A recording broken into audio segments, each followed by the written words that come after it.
प्रबंध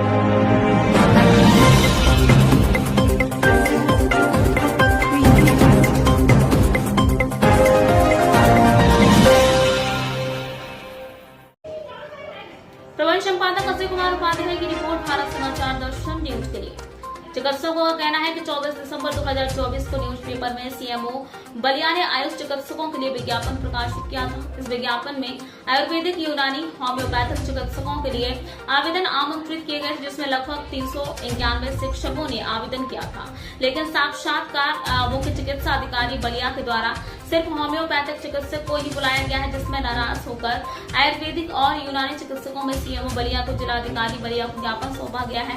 इससे स्पष्टीकरण मांगा है। संतोषजनक जवाब न मिलने पर आयुर्वेदिक और यूनानी चिकित्सकों ने स्वास्थ्य मंत्री शरण में चले गए हैं, जहां स्वास्थ्य मंत्री आयुर्वेदिक, यूनानी चिकित्सकों ने ये बताया है कि अन्य जनपदों में प्राइवेट स्कूल, प्राइवेट हॉस्पिटल के अनुभव प्रमाण पत्र पर आयुर्वेद और यूनानी चिकित्सकों की भर्ती पर जिला बलिया को मुख्य चिकित्सा अधिकारी के द्वारा आयुर्वेद, यूनानी चिकित्सकों को ये कहते हुए उनका साक्षात्कार से बाहर निकाला गया। उनके पास सरकारी अस्पताल के द्वारा अनुभव प्रमाण पत्र नहीं है, जिस पर स्वास्थ्य मंत्री ने उन लोगों को कहा, यदि हम जिला में प्राइवेट हॉस्पिटल में एक्सपीरियंस पर वैकेंसी हुई है तो मैं आश्वासन देता हूं कि बलिया जिला का भी आयुष, आयुर्वेदिक और यूनानी शिक्षक की भर्ती प्राइवेट अस्पतालों के एक्सपीरियंस पर किया जाएगा। उन्होंने ये भी कहा कि जो भी सही तरीके से काम करेगा उसे दोषी पाया जाएगा, उसे दोषी नहीं पाया जाएगा, ना उनके ऊपर कोई कार्रवाई की जाएगी। लगभग 260 आयुर्वेदिक और यूनानी चिकित्सकों ने स्वास्थ्य मंत्री को कहा, यदि हम लोग साथ न्याय नहीं होगा तो उसका आंदोलन व्यापक रूप से किया जाएगा। इस पर आशा डॉक्टर, गंगासागर डॉक्टर, अविनाश गौरव, डॉक्टर विजय प्रताप सिंह, डॉक्टर दिग्विजय सिंह, अंकुर गुप्ता आदि लोग उपस्थित। आपका? जी, मेरा नाम डॉक्टर दिग्विजय सिंह है। क्या करते हैं आप? ये हम लोग अभी स्टूडेंट भी हैं और प्रैक्टिस भी करते हैं। अभी आप लोग इतनी संख्या में कहाँ पे आए हैं, क्या मामला है? हम लोग इतनी संख्या में कार्यालय मुख्य चिकित्सा अधिकारी बलिया में जुटे हुए हैं और मामला आयुष चिकित्सक भर्ती प्रक्रिया से है। इसमें अलग अलग जिलों में अलग अलग तरीके से भर्ती की जा रही है।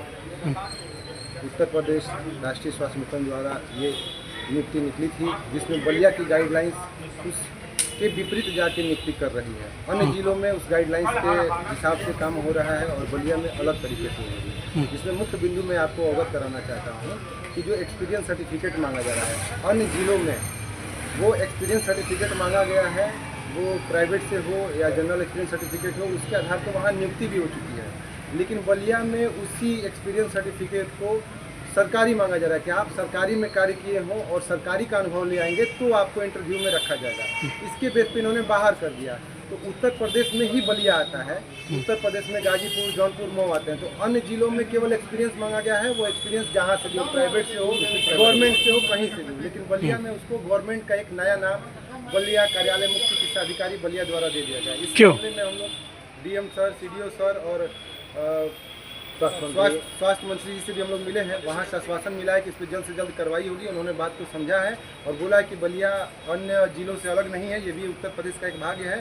तो यहाँ भी या तो बलिया सही है तो अन्य जिले गलत हैं, अगर अन्य जिले सही हैं तो बलिया गलत है, इसमें कार्रवाई होगी ही। तो आप लोग उनको गाइडलाइन नहीं दिखाए सीएमओ सर को कि दिखाए ऐसे है? अपने जीत के आगे किसी की सुनते नहीं है और ये वो कह रहे हैं कि वो गाजीपुर और जौनपुर वाले गलत है। तो हम लोग का मानना है कि हो सके गाइडलाइन कुछ ऐसा हो कि वहाँ वाला ही गलत हो, तो कोई तो एक सही होगा। तो बस हम लोग को यही चाहिए कि या तो बलिया सही हो या तो जो अन्य जिले नियुक्तियाँ किए हैं वो सही हो। तो आपके हिसाब से क्या उसमें सीएमओ सर की मंशा क्या लग रही है? अब सर ये मंशा तो वही समझ सकते हैं, इसके पे मैं कुछ कह नहीं सकता हूँ। और नियमावली की बात है तो हमारे पास कुछ पत्रक भी हैं। नियमावली मांगा गया है राष्ट्रीय स्वास्थ्य मिशन के द्वारा, तो उन्होंने वहाँ से कह दिया कि लोक सेवा आयोग से मांगिए या आयुर्वेद निदेशालय से मांगिए। उसका भी लेटर मेरे पास आ गया, मैं आपको दिखा सकता हूँ। उसमें लोक सेवा आयोग कोई ऐसी नियमावली बनाता नहीं है और जो आयुर्वेद निदेशालय है वहाँ से कह रहा है कि मैं इससे संबंधित नहीं रखता हूँ। तो नियुक्तियाँ हो रही हैं, आज भी नियुक्ति हो रही है। आखिर में जब उसमें नियम है ही नहीं, क्या नियमावली है, नियमावली हम लोग को उपलब्ध नहीं कराया गया है, तो किस बेस पे नियुक्ति की जा रही है, ये भी एक बहुत बड़ा मुद्दा है। तो क्या समस्या आप लोग को सामने आ रही है? सामने वही एक्सपीरियंस सर्टिफिकेट वाली आ रही है और नियमावली ही अभी सही नहीं है। हमारे हिसाब से तो नियमावली ही अभी गलत है। या तो यहाँ की नियमावली पूरे उत्तर प्रदेश में सेम निकला है, लेकिन बलिया सीएमओ सर अपने नियमावली अपने हिसाब से कर रहे हैं। वो राष्ट्रीय स्वास्थ्य मिशन के विरुद्ध जाके आज ये नियुक्ति प्रक्रिया कर। तो आप लोग की मांग क्या रहेगी? हम लोग की मांग रहेगी कि उसको सही से देखें, अन्य जिला में जिस तरह अन्य जिलों में हुआ है जो भी चीज़ सही है उसके हिसाब से करें, और BMS जो अभ्यर्थी को बाहर किए हैं उसको ये शामिल करें। नहीं होता है तो नहीं होता तो हम लोग कोर्ट के शरण में गए हैं और आगे भी जाएंगे, और ये नियुक्ति मुझे पूर्णतः उम्मीद है कि कैंसिल होगी, या तो यहाँ का गलत होगा तो यहाँ की कैंसिल होगी, या तो अन्य जिलों का गलत होगा तो वहाँ की कैंसिल होगी। ठीक, थैंक यू।